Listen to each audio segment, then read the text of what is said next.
President Muhammadu Buhari says he has no plans whatsoever to groom a successor for the 2023 presidential election. The president stated this while reacting to one of the requests made by members of progressives and academics who visited him at the State House, Abuja. The problem of education, I hope when you are going to produce your papers, you should be referred to the Constitution. What the center is supposed to do, the federal government, what the state is supposed to do, or was supposed to do, what the local governments are supposed to do.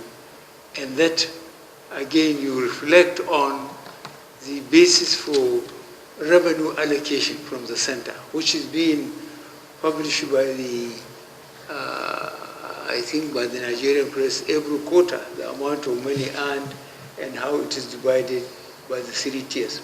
You have to be conscious of the constitutional role of each tier of government.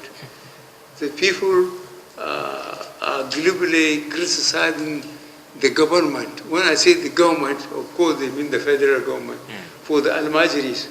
But that is the responsibility of state governments, which means the state governments are not doing their jobs.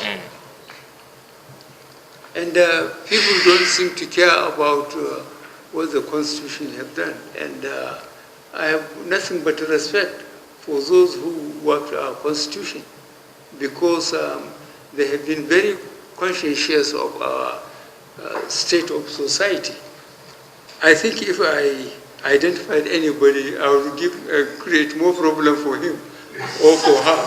So I would rather keep my mouth shut. And, let those who wanted to be presidents try as much as I did.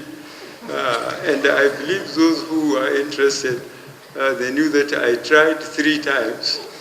And the first time, I thank God and technology, VBCs, before they just go to the television and radio and they read the results. They said anybody who disagreed should go to court. And most of my supporters are looking for the next day's meal. They don't have money to give lawyers. So I said, God day.